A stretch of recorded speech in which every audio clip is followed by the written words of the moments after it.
नमस्ते। मेरा नाम सत्येंद्र है, फिट आर्बिटर नेशनल इंस्ट्रक्टर। जैसे कि हम जान रहे हैं कि बिजनौर में हमारा एग्जाम होने वाला है 27 और 28 के लिए, तो उसी के लिए ये हमारा सेकंड पार्ट है लॉज ऑफ चेस का, जिसमें हम आर्टिकल 3 को कवर करने वाले हैं। 3.1 आर्टिकल में हमको बताया गया है कि आप अगर आपका पीस किसी भी बॉक्स पे रखा हुआ है तो उस पे दूसरे पीस को आप नहीं रख सकते। एक बॉक्स पे एक ही पीस रहेगा, उसको अलाउ नहीं है दूसरे पीस को करने का। और इन शॉर्ट अगर हम कहें तो आप अपने पीसेस को कैप्चर नहीं कर सकते हैं। अगर अपोनेंट का पीस उस पर्टिकुलर बॉक्स पे है, उसको आप रिमूव कर सकते हैं अपने पीस को वहां ले जाकर, उसको कैप्चर बोला गया है।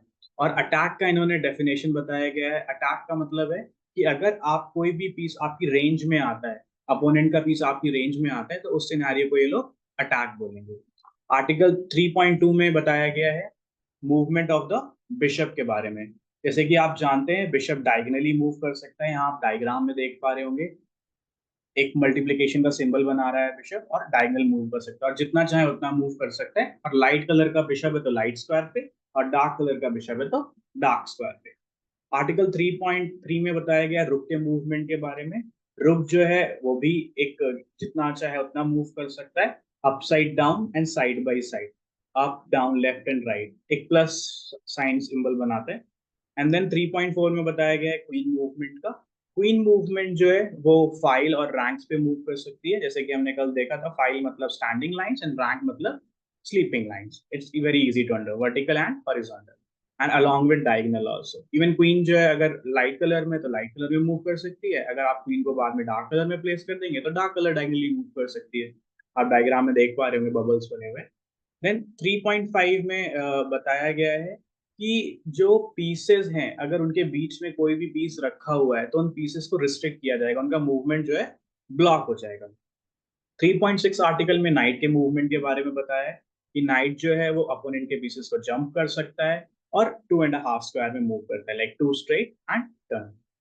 देन 3.7 आर्टिकल थोड़ा सा इंपॉर्टेंट है और ये हमको समझने का भी जरूरत है कि अगर पॉन जो है वो अपने होम बेस पे है, home base for the white is second rank and for the black is the seventh rank. अगर वो अपने स्टार्टिंग रैंक पे है तो वहां से वो 1 और 2 दोनों स्क्वायर मूव कर सकता है। और अगर उसने अपना होम बेस छोड़ दिया है तो उसके बाद सिर्फ 1 स्क्वायर फॉरवर्ड मूव कर सकता है, और कैप्चर करने के लिए ओनली 1 स्क्वायर डायगनली मूव करेगा। सिमिलरली होम बेस पे है तो वो सिर्फ B3 और D3 पे कैप्चर कर सकता है, और मूव करने के बाद वो 2 स्क्वायर मूव करेगा। एंड उसके बाद कैप्चर इसमें एबीसी में फर्स्ट आर्टिकल में जो है ए में बताया गया है कि सेम लाइन में मूव करेगा। आर्टिकल बी में बताया गया है कि वो होम बेस पे तो 2 स्क्वायर मूव कर सकता है। आर्टिकल सी में बताया गया है 3.7 के सी में कि वो कैप्चर करने के लिए 1 स्क्वायर डायगनली जा सकता है। ना most important thing comes here, that is article 3.7। ये बहुत समझना इंपॉर्टेंट है कि इसमें एन पार्सेंट रूल के बारे में समझाया गया है कि अगर कोई भी पॉन 2 स्क्वायर मूव करता है, किसी भी पॉन के जस्ट बगल में आकर खड़ा होता है, तो आप नेक्स्ट इमीडिएट मूव में उसको 1 स्क्वायर डायगनली कैप्चर कर सकते हैं। इस तरह से आप डायग्राम 3 में देख रहे हैं, तो इस तरह से ये पूरी चीज पॉसिबल है बोर्ड पर।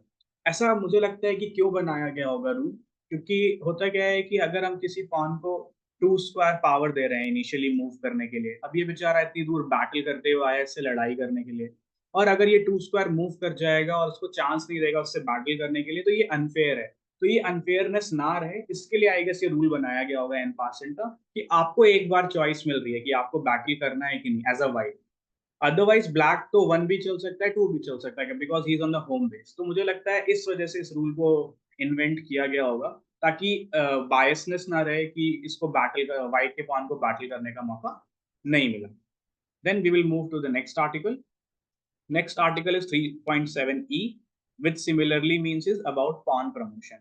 अगर हमारा pawn अपोनेंट की 8th रैंक में पहुंच जाएगा या फर्स्ट रैंक में पहुंच जाएगा, तो हमारे पास 4 ऑप्शंस रहते हैं। लाइक आप डायग्राम 2 में देख सकते हैं, क्वीन, नाइट, रुक एंड बिशप। तो इनमें से हम कोई भी पीस ले सकते हैं। इसमें यह भी बताया गया है कि अगर आपका कोई पीस कैप्चर हो गया है तो आप जरूरी नहीं कि वही पीस लो, आप जितना चाहे एक सिमिलर पीस भी ले सकते हो। You are not force to like take only, like जिस पीस स्क्वायर पे आप पहुंच रहे हो आपको उसी पीस को बनाना है, या जो पीस आपके कैप्चर हो चुके हैं आप वही पीस आप डेवलप दोबारा से प्रमोट कर सकते हो। तो इस पूरे प्रोसेस को कहते हैं पॉन प्रमोशन। अगर आप पॉन को क्वीन में बदलते हो तो it is called pawn promotion. अगर अदर देन क्वीन बदलते हो तो it is called under promotion. इसके बाद आते हैं नेक्स्ट एग्जांपल पे, विच इज 3.8, जिसमें हमारे में 3.8 आर्टिकल में बताया गया है किंग के मूवमेंट के बारे में। किंग जो है वो 1 स्क्वायर मूव कर सकता है सारे डायरेक्शंस में, like here you can see up, down, side by side, diagonally up both the sides and diagonally down both the side. सबसे इंटरेस्टिंग जो है इसमें वो है कैसलिंग का रूल, कि किंग के पास उन्होंने एक राइट दिया है कि किंग जो है वो 2 स्क्वायर मूव कर सकता है अगर बीच में कोई भी पीसेस नहीं है। तो उस प्रोसेस को ये बोलते हैं कास्लिंग। यहाँ पर आप देख रहे हैं before castling situation and here after castling. Black ने क्वीन साइड कास्लिंग किया है, यहाँ भी किंग 2 ही स्क्वायर मूव कर सकता है और यहाँ भी 2 स्क्वायर मूव कर सकता है, रुक जो है उसके जस्ट बगल में आके खड़ा हो जाएगा। तो ये कास्लिंग के रूल के बारे में आर्टिकल में समझाया गया है। Then we will move to the next article, that is 3.8 का बी।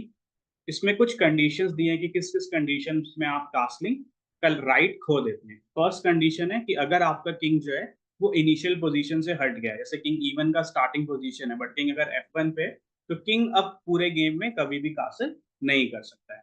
सिमिलरली हेयर आप देख रहे हो सेकंड केस है जहां पे रुक अपनी जगह से इनिशियल पोजीशन से मूव कर चुके हैं, तो किंग जो है अभी यहाँ पर कासल नहीं कर सकता है। देन 3.8 का जो सेकंड लाइक है रूल, उसमें आपको समझना है कि अगर किसी भी पीस ने अपोनेंट के किंग के स्क्वायर को ब्लॉक कर रखा है, जिस स्क्वायर से किंग को कैसलिंग करने के लिए जाना है, या फिर किसी भी स्क्वायर पर जिसपे ऑलरेडी अटैक हो रहा है जहां पे किंग कैसल करके पहुंचेगा, तो ऐसी सिचुएशंस में आप कास्लिंग नहीं कर सकते हैं। और बी सेक्शन में बताया गया है 3.8 के कि अगर कोई भी पीस किंग और रुक के बीच में है, तो उसको पहले आपको डेवलप करना है, देन आप कैसल कर सकते हो, अदरवाइज आप कैसल नहीं कर सकते हो। देन 3.9 में बताया गया है चेक का डेफिनेशन, कि अगर कोई भी पीस अपोनेंट के किंग को अटैक कर रहा है, so that will be check. और कोई भी ऐसा मूव आपको नहीं चलना है जिससे किंग अगर आपका एक्सपोज हो रहा है, तो that is will be a wrong move. आपका किंग एक्सपोज किसी भी केस में नहीं होना चाहिए। आई होप आपको ये आर्टिकल 3 समझ में आया होगा। आर्टिकल 4 का वीडियो मैं आपको कल प्रोवाइड करूंगा।